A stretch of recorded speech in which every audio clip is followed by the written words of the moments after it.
Thank you. It's always good to have somebody that knows how to turn on the things. So grateful. No, I've loved being with you. I am so grateful to you for your friendship, for the way I've gotten to know you. I believe that this class is one of the most vital groups that we have in our church. I know you've heard before, but just to remind you, it's probably been 2 or 3 years ago, maybe as many as 4. The elders and staff just went on this huge prayer mission praying for young couples. And voila, we have young couples. And so it's so great to watch the weaving of the Lord. And anyway, I've loved being with you. I'm proud of you. I'm proud of where you're headed. I'm proud of the questions you've asked. And I say questions you've asked, and I'm not emphasizing answers, because answers on marriage and parenting are constantly changing. I mean, as soon as you think you know the answer, you find new stuff, and it's like, I got this now. And even though it's in the Word of the Lord, it's still, as we read things, the Word of the Lord is active and vibrant, and you can read it one day and get something, and then you read it again in a different season of life and get a whole new word out of it. So I want to encourage you with that. I have tried, and through the marriage and parenting piece, to weave in our spiritual root building, how to nourish and nurture spiritual roots. Because I do believe, and I teach in my office, that those are at the root of good marriage and good parenting, that we have focus. So today there's 2 topics we need to wrap up. And again, these are not going to be with a neat bow. They're going to have a lot of threads hanging off. But one question that was asked on your index cards when we first started was about in-law relationships. We're so grateful that we have in-laws in the room today, so you can bounce with us a little bit and let us know from your perspective. The other one... No, we want you to sit right there because I got things to say. No, I'm kidding. I'm kidding. It's a dance, isn't it, with the whole in-law thing? We're all figuring it out. As a daughter-in-law, I was figuring it out. As a daughter, I was figuring it out. And now as a mother-in-law, I'm figuring it out. And it was everything in me that I did not do this. But what I wanted to do last night is write all 4 of my adult children and my daughters-in-law last night and go, have we done this? What do you think? What advice would you give? But that both of them had major things going on yesterday. So I wanted to do this. So if I come back later, I may all new answers after I interview them, how we did this. But the second question that came up last week was, how can you get your children to talk to you? Blair asked that question, and she was from a standpoint of, which she said last week, is I didn't always talk to my parents, but I really, really want my kids to be able to talk to me. And I get that.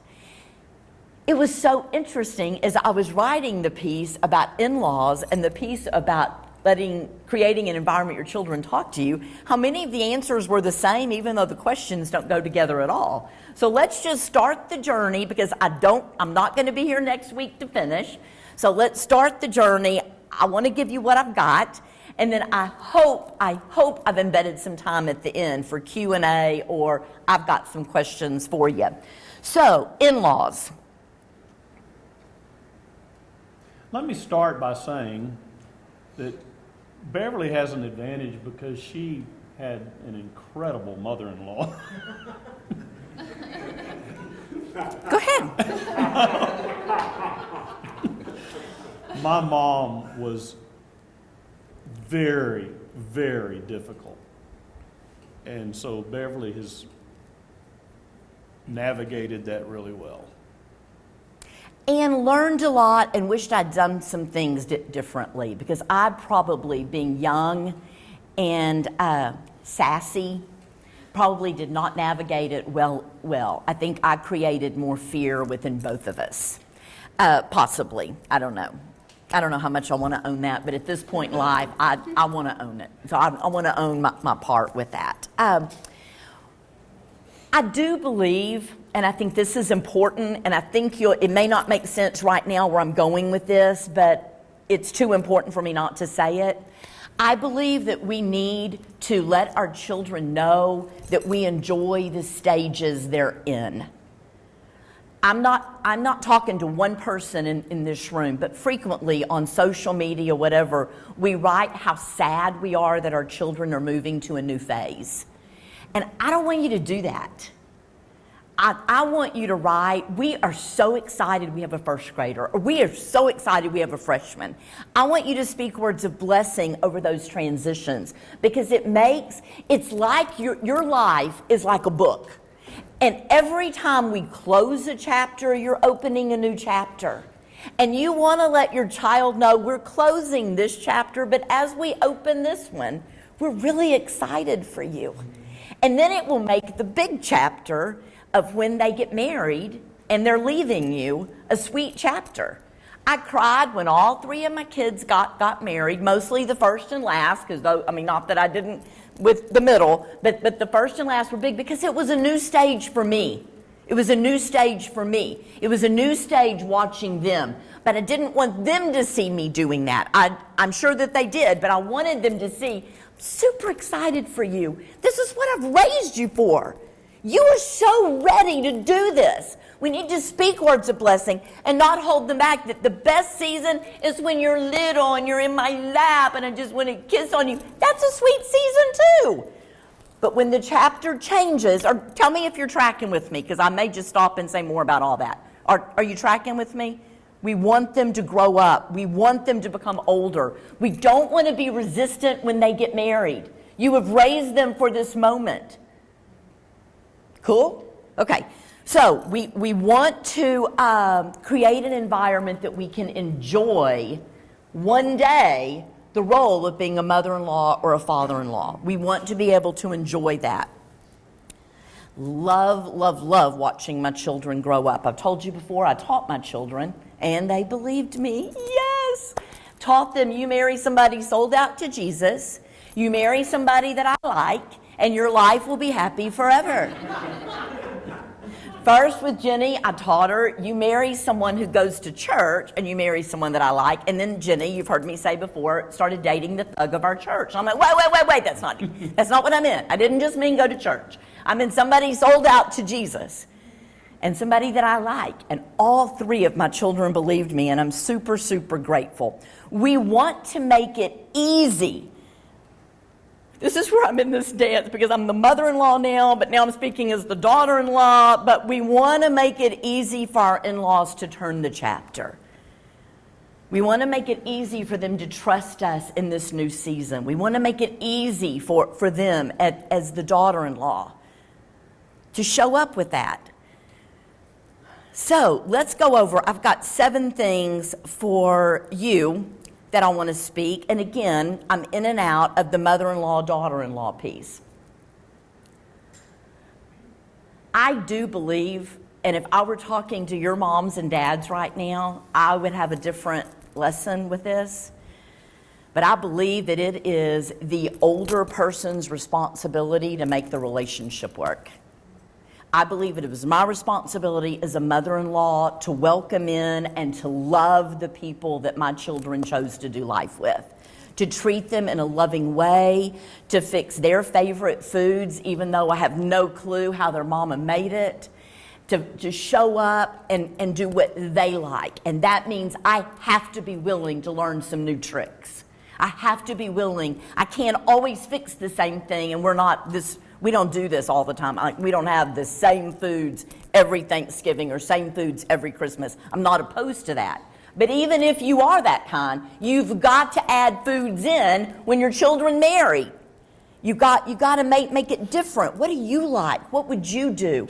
What's a family tradition that you had? It's hard to spend those first holidays away from your family of origin. And so we want to embrace them. But today what I want to do, because most of you in this room are not in that situation, nor do I want you to become a victim and go, well, my mother-in-law doesn't like me or treat me well, so I don't even have to show up.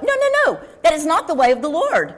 The way of the Lord is you need to take some responsibility here. You need to do this relationship well. So if I were going to teach daughters-in-law, sons-in-law how to do this, here's 7 things that I want to share with you. Number 1 is make it easy for your in-laws to turn the chapter.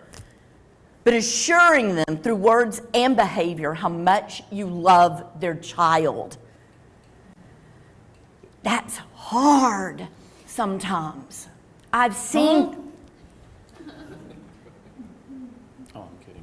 I wasn't quieting you. I was thinking if I wanted to say something back to you, I wasn't going stop. I was going, do I want to address that? But I probably don't have time. Sometimes what I've borne witness to is sons-in-laws and daughters-in-law become sarcastic, passive-aggressive in front of parents. You think he's so great? Let me tell you what he does wrong. That's not okay. That's not okay. You want to make it easy for them by speaking words of blessing, by having a lot of eye contact with your partner in front of his parents or in front of her parents. You want to do same team. You want to make that easy. Now, some parents, I don't want to get off on this too long, but some parents are resistant of that because they don't want another person in their child's life. You keep doing it anyway. You're going to show up with love, and that will make that transition easier for them later. You're going to show up with love. Number 2 is speak words of gratitude and often. You dig in deep, and you find things to thank them for. Whether it's thank them for their history. I love the way you taught him this. I love the way he does this. And it could be, I love the way you made Italian cream cake for my birthday, that you knew it. I mean, speak words. I love the way you do this with my children. I love watching you do this. Words of gratitude, because we wonder, mothers-in-law wonder, do you like us? Are we doing it right? And if we don't think we're doing it right, then we go into insecurity mode, which means I come on stronger, or we can come on stronger, and then it's just all a big flub up. So you just let us know, I'm not my best self when I go into insecurity. I'm my best self when I feel like I'm on the right path. And through your gratitude, you're teaching us if we're on the right path. So we're going to make it easy by showing love. We're going to speak words of gratitude. We're going to recognize effort. Doesn't even mean the Italian cream cake was your mama's recipe and you loved it. It means you love the effort. You love that they tried. You love that your father-in-law tried to give you directions. Even if he took you to an empty field, you recognize the effort. Number 3 is you treat them like a friend when possible. You've probably heard me multiple times in here address Romans. Years ago in our ladies' class here, I taught through Romans. I love the book of Romans. I think it is really, really hard in some places, but it's got some deep truths in it. The first 11 chapters, I don't know, 9 to 11, or just, I don't even know what to call them. Let's say Romans 1 to 8 are deep theology, spiritual, remembering your baptism, pray with groaning, show up and do the spiritual work, enjoy your salvation, release, walk in freedom. And then all of a sudden this drone of a drum begins when he turns into chapter 12. And he says, let me tell you how to live that out. So in chapter 12, he starts telling us, get up on the altar. Get up on that altar. Sacrifice pieces of you. Become a living sacrifice. Live into your death. Live into your baptism. Live into dying. Live into resurrecting constantly. And for today, let's just focus on in the in-law relationship, an extended family relationship. Now I'm going to say this and I'm going to back off. I'm not going to talk about this long. And if you have questions about it, you're welcome to ask me about it. But I do not believe that mature Christians have space to get our feelings hurt. I do not believe mature Christians go around easily offended. I do not believe mature Christians with spiritual roots go around talking about things that offend them or hurts their feelings. We do not operate out of a place of neediness. We operate out of a place of recognizing the common brokenness, and we operate out of a place of knowing who loves us and claiming our identity in Jesus, and we operate out of a place of strength. So then in Romans 12 and verse 9, he says, your love must be sincere. Hate what is evil, cling to what is good, be devoted to one another in love, honor each other, never lack zeal, be enthusiastic in that love, keeping your spiritual fervor, serving the Lord. A lot of people's favorite verse is this one. It was mine for a long time. Be joyful in hope, patient in affliction, faithful in prayer. Share with the Lord's people who are in need. Bless those who persecute you. Bless and do not curse them. Rejoice with those who rejoice. Mourn with those who mourn. Live in harmony with one another. Do not be proud, but be willing to associate with people of low position. Don't be conceited. Don't repay anyone evil for evil. Be careful to do what is right in the eyes of everyone. And then a verse you've heard me quote a lot in here is 18. And it says this: if it is possible, as far as it depends on you, live at peace with everyone. Live at peace. Now, I've been asked this, I don't remember if it's fall or spring, but I'm going to a MOPS group down in Fort Worth to talk about in-law relationships. And the verse they want me to center on is Romans 12:18. As far as it goes with you, live at peace. As far as it goes with you, live at peace. As far as it goes with you, live at peace. To let that be on repeat. I think that would be a great journal write for any of us. Living with peace, what does that mean? How will you know if you do it? What will it look like at the end of a time together? If you go, oh, I did it. Because what I don't believe is that peace means I don't use my voice. Let's do number 4. I do believe in using my voice, in saying what I like, setting boundaries if resentment I know is going to happen if those boundaries aren't met. And so I believe we speak and we are clear about our boundaries. I love it when I like it when there's one thing I want to ask you. Now, one thing that I do, I've done this, I've taught you this with parenting and in marriage. When I'm about to have a hard conversation, I do what the therapeutic language calls a sandwich approach. I don't love sandwiches. I love Oreos, and so I call it an Oreo approach, just me. But what you do is you speak gratitude and what you like, then you hit the meat or the white stuff, then you go back in and again say what you like and what you appreciate. Rick and I never watched this show when it was live, but there's a television show that is resurrecting some. Everybody loves Raymond. In fact, years ago, we even did a marriage retreat based on clips of Everybody Loves Raymond. It's this couple that are married, have a little girl and 2 twin boys, and they live right across the street from his parents, who don't knock. In fact, one of the opening clips is Raymond's like, they're throwing kids around, and this is as the credits are coming on, and they're scattering, cleaning up really, really, really, really fast, and Raymond slides to the door just in time to lock it because he hears his parents coming, and his mother reaches in through the mail slot and feels his head. I know you're there. For a long time when I watched that show, I really wanted to talk to Marie, the mother-in-law, and go, don't go over. But now, you know who I'd love to spend a few minutes with, and it's the character of Deborah. She's the wife, because she's very passive-aggressive in her approach. Marie says something about, well, I'm happy I brought Raymond food today because I know what he likes to eat. And I'm like, oh, that's so bad, that's so bad. And I want to talk to Marie, but who you really want to talk to is Deborah, the daughter-in-law.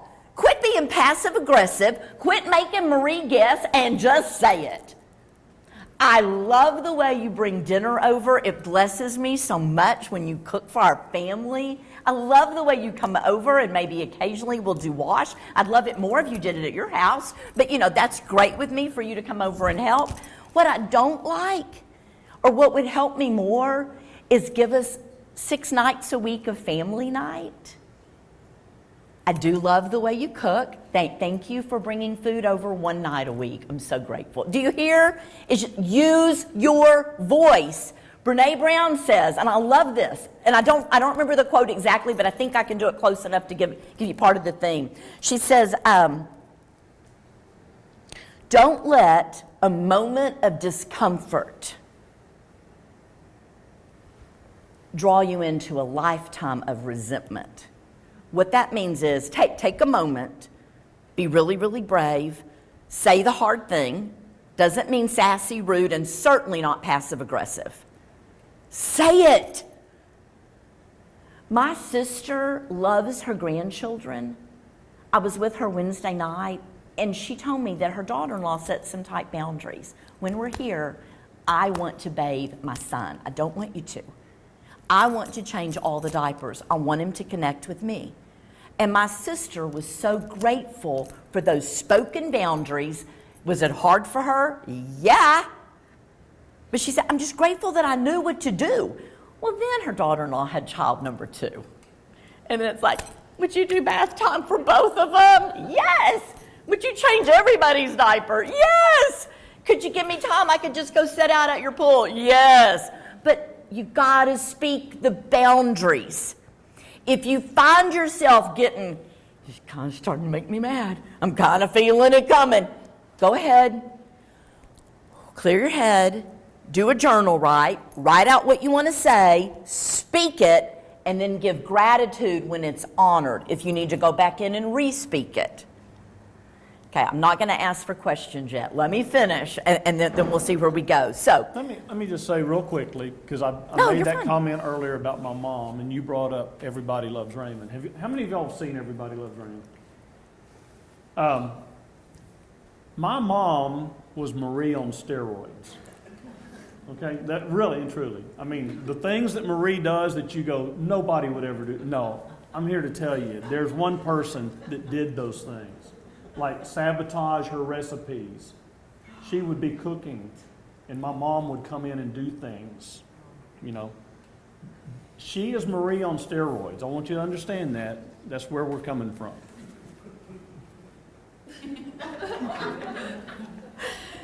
I'm just going to let that. You'll have to tell you this one thing.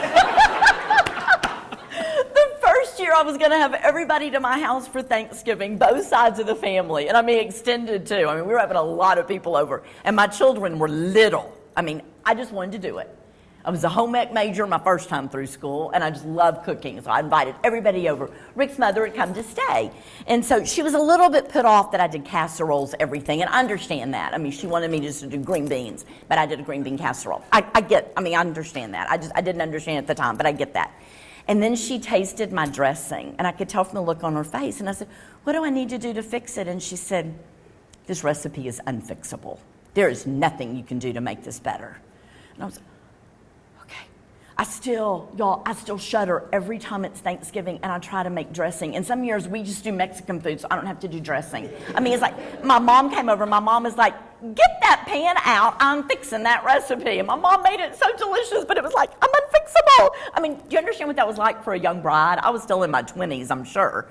But it was like, it's just what I heard is you were so unfixable. You were such a mess. But anyway. All right, back to you using your voice. Speak and be clear. Love with gratitude, show value. Don't let resentment set in. And if it has, fix that.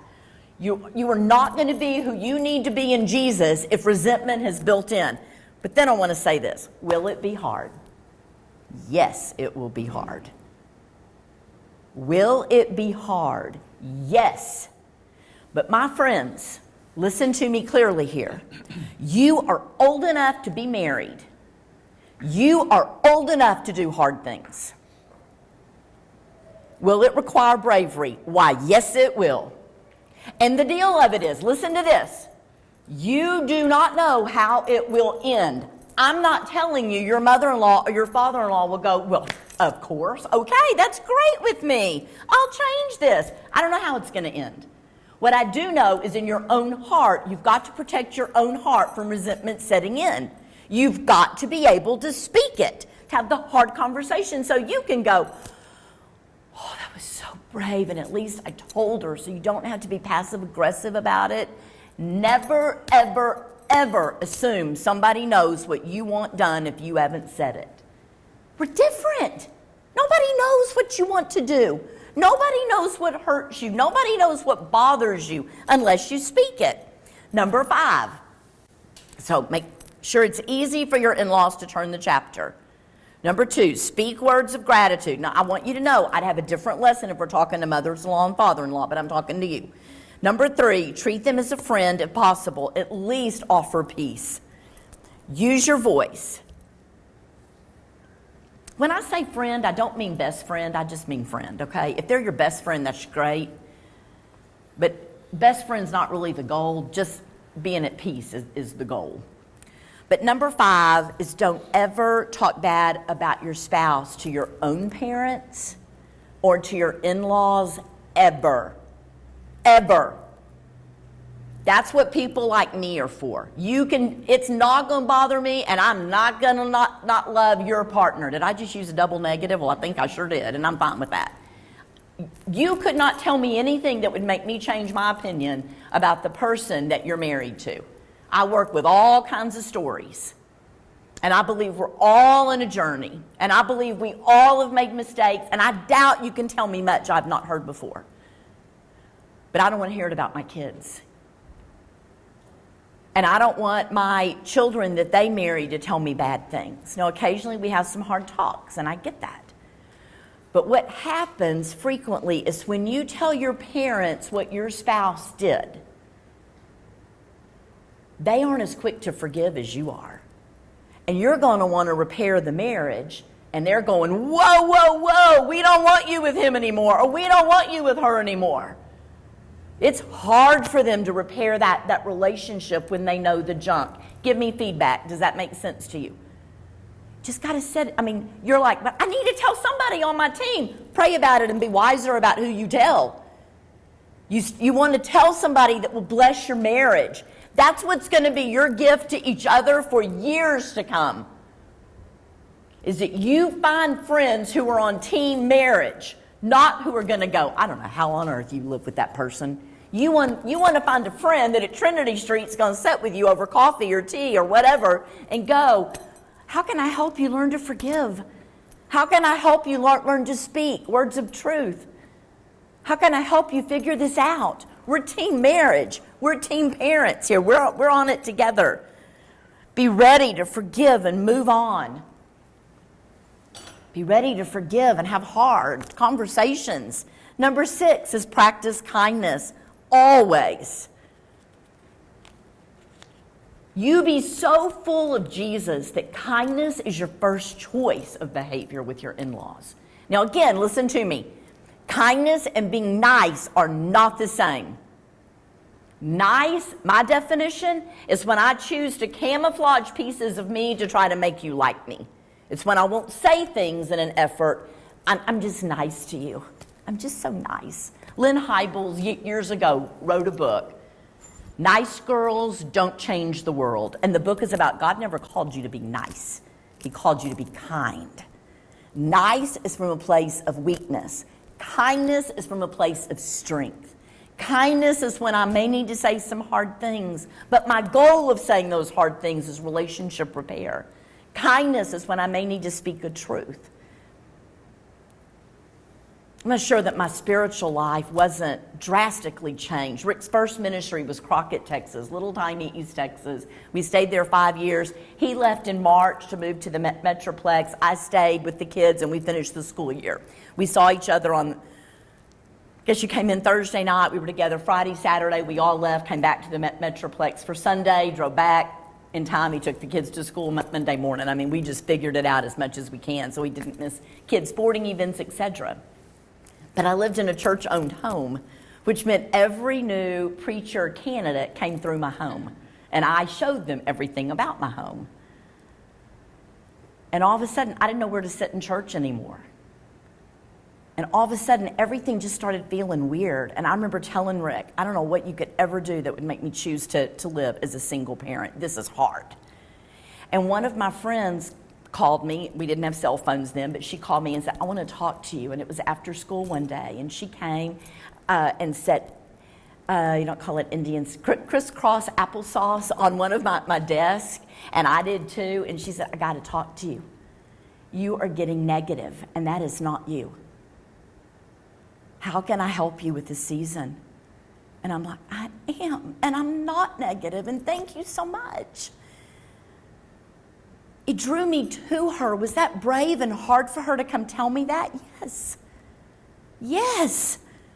But our connection ran so thick after that she had the guts to care more about my soul than she cared if we were friends. I'm not saying I was going to hell if I was still negative. That's not what I was saying. But I certainly wasn't on the path to shine for Jesus.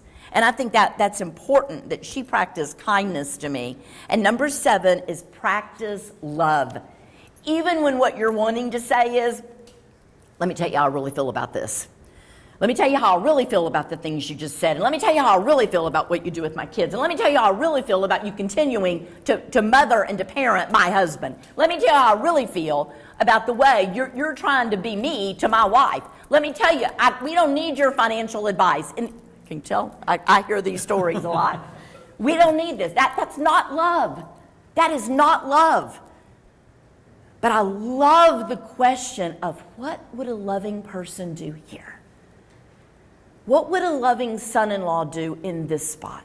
What would a loving daughter-in-law do in this spot? How can I show up with love? How can I practice love? And that, my friends, is a path of joy for you to practice love. You're going to be able to go to bed that night and go, whoa, I don't know how it's going to end, but I spoke truth. It's good. It's about the process. It's about the movement. Okay, I want to go on to this next piece, and then hopefully we'll end. If not, you can get my cell number. I think most of you have every way to get a hold of me. I want to journey beside you. I love you. And I'm not just saying that. I guess I really don't like it when people stand up in front of groups and just go, I just love you. And I'm like, you don't even know my name. But I care about you. I care about the season you're in. There is no one in this room that I have not prayed over dozens and dozens of times. And so my relationship with you is probably thicker than your relationship with me because I've been praying over you. So I want to be available. But the next topic I want to cover for just a minute is for your children to talk to you. And this may be bad news for you. But there is nothing that you will do that will guarantee your children will talk to you. And I'm not sure that that's the goal. I believe that what we do is create an environment for them to be able to do that, to hold space with them. And we give them the tools they need to make hard choices in life, and we receive what they tell us. And there is nothing off limits. My dad, this is so the interweaving of the Lord. My dad was a brand new Christian when I was born. He did not have all the boxed up answers that I later learned were part of church life. There's nothing I couldn't ask my dad or say to him. He didn't act shocked with me a lot. He knew a lot of stories. And he just held space with me. So when you want people to talk to your children, you hear them. And you hear them without shock.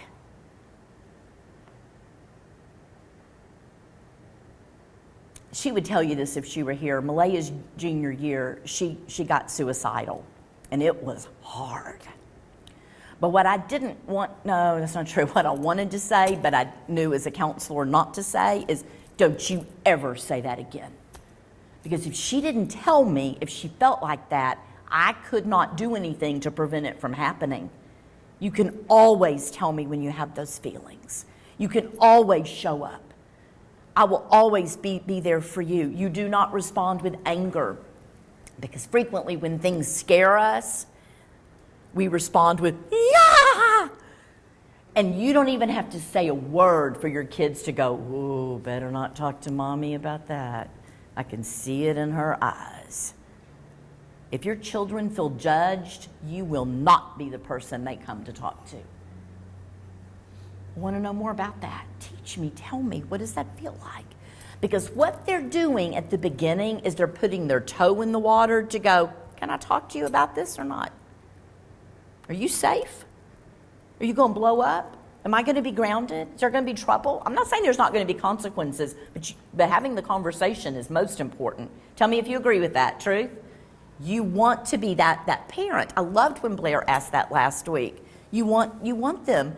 And the other one is you want to hear them without shock, without anger, and this is the hard one, without interrupting. Because when they're putting their toe in the water at 16, 17, 18, if they can talk to you or not, you interrupt them, they're done.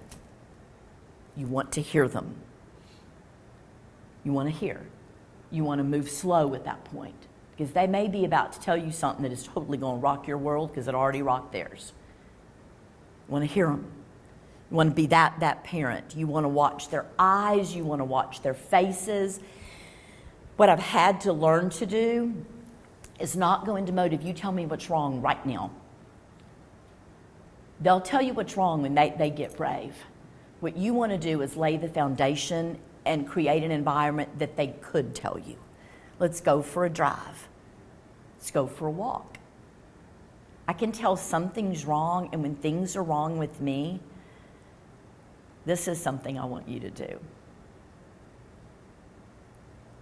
Always try to, personal examples come to me, and I don't want to expose other people's stuff. Just a minute. Think it'd be okay to tell him about Jed last night, about breathing at the table? It's not too bad. Okay. We have a 13-year-old boy who, grandson, who has just started football practice for his very first time. 6:30 in the morning, football practice. And that's always a little, and he's really, really good, but it's always a little of, you know, what if I don't make it to eat breakfast in time? I mean, this kid is so, he's like, okay, practicing it here. I want to eat breakfast. I got to sprint to the field. So, I mean, he said, if I'm not going to breakfast, I walk. I mean, this kid is so precise. I walk. If I want to eat breakfast, I have to run pretty fast because I got to do my hair before school. I mean, he does all the gel thing, 7th grade. There's a lot going on. And last night, all of a sudden, when he's telling us about his day and he's smiling and he's happy about it, but his legs start wiggling. And he's like, I feel like sometimes I have ADHD. This kid does not have ADHD. I mean, he is so focused on life. And I was like, Rick said, sometimes when I feel like I have ADHD, I go into deep breathing. And Rick did, there's 6 of us at the table. Rick goes into this deep breathing thing, and Jed spends the rest of dinner going, his face and everything, and he's sitting there and he's practicing it. Rick is like, yeah, when you're on the sidelines in a game, do that. It kind of restores your thoughts. And Jed's like, he's just keeping it up, but his legs got still. I'm saying, but those kind of things, we didn't go. Now, when you have anxiety in the morning at practice, or when your coach is yelling at you, which most boys believe, tell me if this is true, the coaches are taught exactly how to yell and how close to your face to get and how really bad for their breath to smell. I've heard all the stories. They want to have really bad breath, be really close. They can balance a little bead yes, of spit on their I've lip. heard that from football boys too. There's one little piece of spit that you're staring at the whole time going, I think it's about to get on me. I think it's about to get on me. There's a skill to how football coaches yell. Somebody say truth, right? And so, that if they're going to play football, that's going to happen. And so the deal is for you to continue to hear the stories, teach them how to show up and live in. Teach them how to show up and be part. But also, knowing there will be things that you don't know. There will be stories they do not tell you because of shame. You would never tell a story about you being shamed, because I believe with shame is when I believe I am bad, there's not really a story to tell then. This is just who I am. So you want to constantly as a parent be providing a safety net, empower them, never belittle them for growing up or for the things they tell you. Shaming a child will make them find somebody else to listen to, somebody else to speak hope into them. Somebody else gets to give your child the images of who they are. We want to show up with them. We want to hear their stories. We want to tell them as close as you can about something that happened when you were, or get them help. So, as we end this parenting piece, I want to read a little touch from Psalm 78. This is my grandparenting verse, but I'm going to let you borrow it as a parenting verse. I didn't know about it when I was raising children. But in Psalm 78, verse 4 says this, we will tell the next generation the praiseworthy deeds of the Lord, his powers and the wonders he has done. The more we talk about the Lord and point out what he's doing, the more they will bear witness to him. Children aren't born seeing him. I think I may have told you this before, but if I didn't, I want to. In grief, I get asked a lot. When people that are in grief see a cardinal, they frequently think it's a visit from their loved one. When people in grief see a rainbow, they think it's their loved one. When people in grief see a butterfly, they think it's their loved one. This is what I think. I would love for Jenny to come and visit me. But when there are cardinals, when there are butterflies, when there are rainbows, I believe it's the Holy Spirit. I believe it is the Lord giving me a gift and showing off for me and saying, I see you, I hear you. And those need to be pointed out to our children. Malaya was given a gift a couple of weeks ago by one of Jenny's college roommates, a book that Jenny had given her when they were sophomores, and it had Jenny's handwriting in it. And Holly stuffed money through every few pages, but she gave this book to Malaya. And somebody pointed out to Malaya, that's God. It's God reminding her and nudging her to give you that book. That's a gift from the Lord. And somebody's got to speak that into our children. Look at what God's doing for you. Look at what he's doing in your life. And that builds their own story to trust him. And then in verse 6, we tell our children the praiseworthy deeds of the Lord so the next generation would know them, even the children yet to be born. And they in turn would tell their children. Then they would put their trust in God and would not forget his deeds, but would obey him forever. It's been such a blessing to be with you and hang out. I will treasure this time in my heart as long as there is breath in my body. I have loved, what started out, we were going to do 3 months. We started in January, and it has been so, so sweet. So if I were going to leave you with a challenge, which I will, is continue to step in close to the Lord. Continue spiritual disciplines, but I also want you to draw near to each other. I want you looking around and finding someone in this room, whether you know them or not, that you can invite to lunch. Someone in this room that you can go do Sonic with. Somebody in this room to share life with. Somebody in this room you invite to your table. Let's do potluck. Just don't ask me to bring dressing to the potluck. Okay. I like your dressing. Thank you.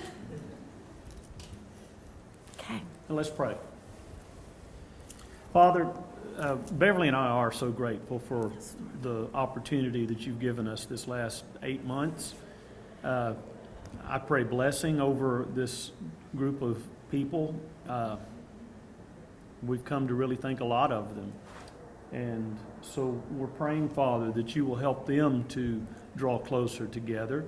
We're praying that you will help them to support each other in their marriages and in their parenting. May they walk this road together. Mm-hmm. Father, we're asking you to examine our hearts today and to draw us close to your Son Jesus. May we follow him in everything we do, that he captures our thoughts and our actions and our words. And may this be the way we live. Thank you for the opportunity today to worship together. And may we be blessed, but more important than that, may your name be praised. In Jesus' name, amen. Amen. Amen.